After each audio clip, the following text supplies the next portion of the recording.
പിണറായിയുടെ പോലീസിനെ പിടിക്കാൻ കഴിയുന്നില്ല എന്ന് കോൺഗ്രസിന്റെ പ്രധാനപ്പെട്ട നേതാക്കന്മാർ ചോദിച്ചുകൊണ്ടിരിക്കുന്ന ആ സമയത്ത് ഇപ്പോൾ രാഹുൽ പുറത്തിറങ്ങുമ്പോൾ അതേത് തരത്തിലായിരിക്കും കോൺഗ്രസ് നേതാക്കന്മാരുടെ പ്രതികരണം ഉണ്ടാകുക? തെരഞ്ഞെടുപ്പിന്റെ ആ ഒരു ഘട്ടത്തിന്റെ ഈ അവസാന മണിക്കൂറുകളിലേക്ക് രാഹുൽ എത്തുകയാണെങ്കിലും സ്വാഭാവികമായിട്ടും ഇടതുപക്ഷത്തിന്റെ ഭാഗത്തു നിന്നും എങ്ങനെയുള്ള പ്രതികരണങ്ങൾ ഉണ്ടാകും? ഇതൊരു അങ്ങനെ ഒരു കൺഫ്യൂഷൻ ഉണ്ടാക്കുന്ന അല്ലെങ്കിൽ അത്തരം ഒരു ആശയക്കുഴപ്പം, പ്രതികരണത്തിലെ ആശയക്കുഴപ്പം നേതാക്കന്മാരിൽ ഉണ്ടാക്കാൻ സാഹചര്യം ഉണ്ടാക്കുന്ന ഒരു സ്ഥിതിയിലേക്ക് കൂടി ആണോ രാഹുൽ ഒളിവ് ജീവിതം അവസാനിപ്പിക്കുകയാണെങ്കിൽ മണിക്കൂറുകൾ കടക്കുക? അപർണ, ഈ സംസ്ഥാനം കടന്നുപോകുന്ന പശ്ചാത്തലം, അതിന്റെ രാഷ്ട്രീയ പ്രാധാന്യം അതുതന്നെയാണ് ഈ കേസിൽ ഏറ്റവും നിർണായകമാക്കുന്നത്. ഒരുപക്ഷെ മറ്റൊരു ഘട്ടത്തിലാണെങ്കിൽ കൂടുതൽ അഭിപ്രായ പ്രകടനങ്ങൾക്കും അത്തരം നീക്കങ്ങൾക്കുമൊക്കെ സാധ്യതയും സാഹചര്യവും സാവകാശവും ഉണ്ടായിരുന്നു. പക്ഷേ ഇവിടെ കോൺഗ്രസും UDF നേതാക്കളും വളരെ കരുതലാവും പ്രതികരിക്കുക. അതായത് ഇപ്പോൾ ജാമ്യാപേക്ഷ അനുവദിച്ചെങ്കിലും ഒരു തരത്തിലുള്ള ആഹ്ലാദ പ്രകടനമോ അനുകൂല പ്രസ്താവനകൾക്കോ ഒന്നും ഒരു തരത്തിലുള്ള സാധ്യതയില്ലാത്ത നിലപാടായിരിക്കും സ്വീകരിക്കുക. കാരണം രാഹുലിനെ തങ്ങൾ തള്ളിക്കഴിഞ്ഞതാണ്. രാഹുൽ പാർട്ടി അംഗമല്ല, പാർട്ടിയുടെ പ്രാഥമിക അംഗത്വത്തിൽ നിന്ന് പുറത്താവേണ്ടതാണ്, ആക്കിയതാണ്. MLA സ്ഥാനം തന്നെ രാജിവെക്കണം എന്ന നിലപാട് നേതാക്കൾ എടുത്തതാണ്. അതുകൊണ്ട് രാഹുലിന് അനുകൂലമോ പ്രതികൂലവുമായി വരുന്ന ഒരു കോടതി നീക്കത്തോടും ഒരു തരത്തിലുള്ള പ്രതികരണവും പാടില്ല എന്ന നിർദ്ദേശം നേതാക്കൾക്കിടയിൽ പൊതുവിലുണ്ട്. പക്ഷേ ചോദ്യം സ്വാഭാവികമായി ഉയരുമ്പോൾ ഏതെങ്കിലും നേതാക്കൾ അനുകൂലമായ പ്രതികരണങ്ങളൊക്കെ നടത്തുമോ എന്നതും പ്രസക്തമായ കാര്യമാണ്. എന്തായാലും നാളെ തെരഞ്ഞെടുപ്പാണ് വടക്കൻ കേരളത്തിൽ, രണ്ടാം ഘട്ടത്തിൽ. സ്വാഭാവികമായും ഈ വാർത്ത ചർച്ചയാവാതിരിക്കാനുള്ള ജാഗ്രതയായിരിക്കും കോൺഗ്രസിൽ നിന്നും UDFിൽ നിന്നും പൊതുവിൽ നമുക്ക് പ്രതീക്ഷിക്കാനാവുന്നത്. അതുകൊണ്ട് ആ ജാഗ്രത എടുത്തു തന്നെയായിരിക്കും മുന്നോട്ട് പോവുക. പക്ഷേ പ്രോസിക്യൂഷന് മുന്നിൽ ഒരു സാധ്യതയുണ്ട്. അതായത് ജാമ്യം നൽകരുത് എന്ന ആവശ്യം നിരാകരിക്കപ്പെട്ടെങ്കിലും അന്വേഷണ സംഘത്തിന് മുന്നിലേക്ക് രാഹുലിന് വരേണ്ടി വരും. അങ്ങനെ വന്നാൽ അതുണ്ടാക്കുന്ന കാഴ്ചകളും രാഷ്ട്രീയ നീക്കങ്ങൾക്കും തെരഞ്ഞെടുപ്പ് ദിവസം പ്രസക്തി ഏറെയാണ് താനും. സ്വാഭാവികമായും ഇനി ഒളിവ് ജീവിതം അവസാനിപ്പിച്ച് രാഹുൽ അന്വേഷണ സംഘത്തിന് മുന്നിൽ ഹാജരാവേണ്ടി വരും. അത് കോടതിയുടെ കർശനമായ നിബന്ധന നിർദ്ദേശം അങ്ങനെ ഉള്ളതാണ്. അങ്ങനെയെങ്കിൽ ഇന്നും നാളെയുമായുള്ള ആ നീക്കങ്ങൾ അന്വേഷണ സംഘത്തിന് മുന്നിൽ രാഹുലിന് ഹാജരാവേണ്ടി വരുന്ന സാഹചര്യം ഉണ്ടാവും. ചോദ്യം ചെയ്യലുണ്ടാവും, തുടർ നീക്കങ്ങൾ ഉണ്ടാവും. അത് അന്വേഷണ സംഘത്തിന്റെ ഒരു സ്വാതന്ത്ര്യമാണ്. അറസ്റ്റിന് മാത്രമായിരിക്കും തടസ്സമുണ്ടാവുക. അപ്പോൾ നമുക്ക് നാളെ ഈ തെരഞ്ഞെടുപ്പ് നടക്കുമ്പോൾ രാഹുലിനെ ചോദ്യം ചെയ്യുന്ന അടക്കമുള്ള കാഴ്ചകൾ ഒരുപക്ഷെ ഉണ്ടാവാനുള്ള സാധ്യത തീർച്ചയായും തള്ളിക്കളയാനാവില്ല.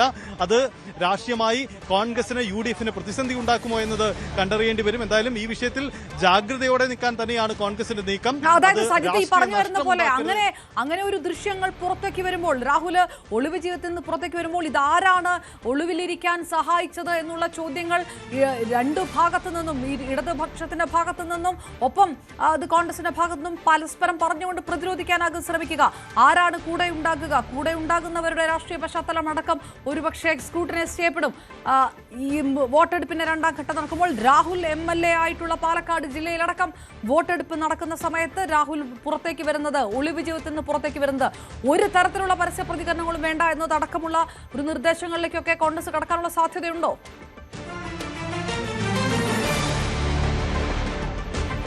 തീർച്ചയായും ജാഗ്രത ആ തരത്തിലാണ് കോൺഗ്രസ് സ്വീകരിക്കുന്നത്. പക്ഷേ നമുക്കറിയാം, നേതാക്കൾ ചിലപ്പോൾ ഒറ്റതിരിഞ്ഞുള്ള പ്രസ്താവനകൾക്ക് സാധ്യതയുണ്ട്. അങ്ങനെയെങ്കിൽ ആ സാധ്യത തള്ളിക്കളഞ്ഞുകൂടാ.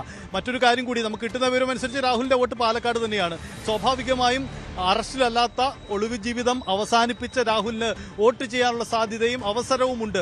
അങ്ങനെ ഒരു കാഴ്ച കൂടി ഉണ്ടാകുമോ എന്ന പ്രസക്തമായ ഒരു കാര്യം കൂടി നമുക്ക് മുന്നിലുണ്ട്. നാളത്തെ ഒരു പകൽ ഒരു പക്ഷേ രാഹുലിന്റെ ആദ്യം ചെയ്യേണ്ടി വരിക അന്വേഷണ സംഘത്തിന് മുന്നിൽ ഹാജരാവുക എന്നതായിരിക്കും.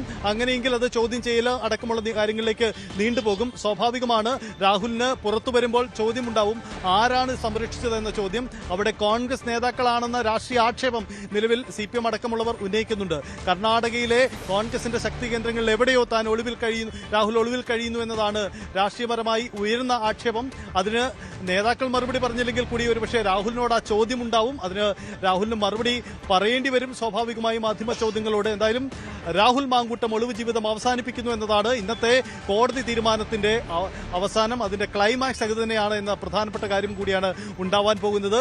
ജാമ്യം കിട്ടിയിരിക്കുന്നു, മുൻകൂർ ജാമ്യാപേക്ഷ പരിഗണിക്കപ്പെട്ടിരുന്നു. പക്ഷേ രാഹുലിന് ഒളിവ് ജീവിതം അവസാനിപ്പിക്കേണ്ടി വരും, പുറത്തേക്കേണ്ടി വരേണ്ടി വരുമെന്ന സാഹചര്യം കൂടിയാണ്. അങ്ങനെയെങ്കിൽ തെരഞ്ഞെടുപ്പ് ദിവസം ആ ചോദ്യം ചെയ്യലും തുടർ നീക്കങ്ങളും തീർച്ചയായിട്ടും സജിത്ത്, കോൺഗ്രസിനെ സംബന്ധിച്ചോളം പരിപൂർണമായിട്ട് തള്ളിക്കളയുമ്പോഴും കോൺഗ്രസിന്റെ ലേബലിൽ മത്സരിച്ച MLA ഉണ്ടാകുന്ന ഒരു വലിയ ഒരു ഡാമേജ് അത് ഒഴിവായി കിട്ടുന്നുണ്ട് ഇനിയുള്ള മണിക്കൂറുകൾ എന്നുള്ള കാര്യം കൃത്യമാണ്. പക്ഷേ ഈ രണ്ടാമത്തെ ഈ പരാതിയുമായി ബന്ധപ്പെട്ട് അത് പോലീസിനെ സംബന്ധിച്ചിടത്തോളം ഈ പരാതിക്കാരി നേരിട്ട് പരാതി കൊടുക്കുമോ, അതിന് തയ്യാറാകുമോ എന്ന എല്ലാ ചോദ്യങ്ങൾക്കെല്ലാം മറികടന്ന് ഈ പരാതിക്കാരി വരിക, മൊഴി നൽകുക, കേരളത്തിലെത്തുക, വൈദ്യപരിശോധന നടത്തുക, ഇതിനെല്ലാം കഴിഞ്ഞ് ഹോം സ്റ്റേയിലടക്കം പോയി കൃത്യമായ തെളിവുകളുമായിട്ടാണ് പോലീസ് കോടതിയിലെത്തുക എന്നുള്ള സൂചനകളൊക്കെ ഉണ്ടായിരുന്നു കഴിഞ്ഞ ദിവസങ്ങളൊക്കെ. ആ തരത്തിലുള്ള തെളിവുകൾ വരെ ഈ കോടതിയിൽ സമർപ്പിക്കുകയുണ്ടായോ? അങ്ങനെയാണെങ്കിൽ ഈ തെളിവുകളും പര്യാപ്തമല്ലാതെ വന്നു എന്നുള്ളൊരു കാര്യം വരുമോ? അത് ഏത് തരത്തിലായിരിക്കും പ്രോസിക്യൂഷന്റെ നിലപാടും ഒരുപക്ഷെ മറുഭാഗത്തു നിന്ന് വിമർശന വിധേയമാക്കപ്പെടുക എന്നൊരു ചോദ്യമൊക്കെ ഉണ്ട്.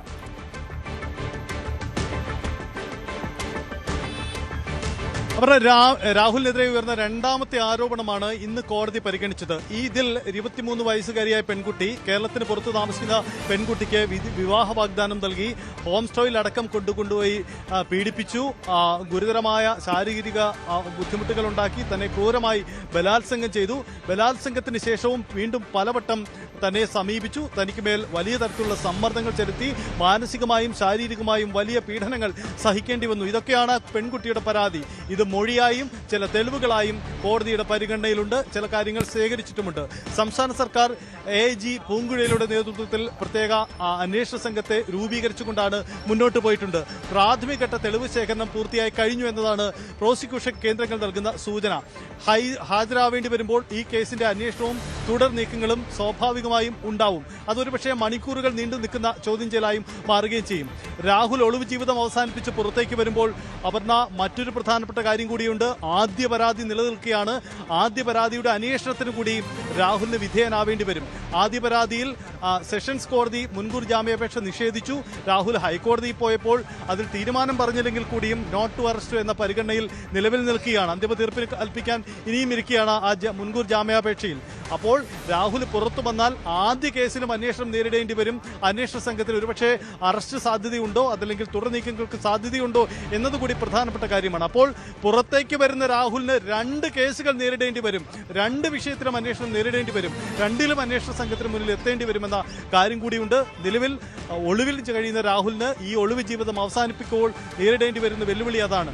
ഒരു വശത്ത് ഈ നിയമവിഷയങ്ങൾ, മറുവശത്ത് നമ്മൾ നേരത്തെ സൂചിപ്പിച്ച രാഷ്ട്രീയ പ്രതിസന്ധിയാണ്. സംസ്ഥാനം നാളെ 2ാം ഘട്ട തെരഞ്ഞെടുപ്പിലേക്ക് പോകുമ്പോൾ കോൺഗ്രസ് പ്രതിനിധിയായി മത്സരിച്ച യൂത്ത് കോൺഗ്രസിന്റെ സംസ്ഥാന അധ്യക്ഷനായിരുന്ന രാഹുൽ മാങ്കൂട്ടം ഒരു ബലാത്സംഗ കേസിൽ അന്വേഷണ സംഘത്തിന് മുന്നിൽ ചോദ്യം ചെയ്യലിന് വിധേയനാവുന്നു എന്ന പ്രധാനപ്പെട്ട കാഴ്ചകൾ നാളത്തെ പകൽ ദിനം ഉണ്ടാകുമോ? അങ്ങനെ ഉണ്ടായാൽ അത് തീർച്ചയായും രാഷ്ട്രീയ നഷ്ടവും ക്ഷീണവും കോൺഗ്രസിനും UDF-നും ഉണ്ടാകും. അതിന്റെ പരിക്ക് പരമാവധി കുറയ്ക്കാനുള്ള ജാഗ്രത കാട്ടലായിരിക്കും നമുക്ക് കോൺഗ്രസ് കേന്ദ്രങ്ങളിൽ നിന്ന് പ്രതീക്ഷിക്കാനാവുക. സജിത്ത്, അതോടൊപ്പം തന്നെ രാഹുൽ പുറത്തേക്ക് വരുമ്പോൾ ഈ മാധ്യമങ്ങൾ മുഴുവൻ ഉറ്റുനോക്കുന്ന ഒരു മണിക്കൂറിൽ രാഹുൽ പുറത്തേക്ക് വരുമ്പോൾ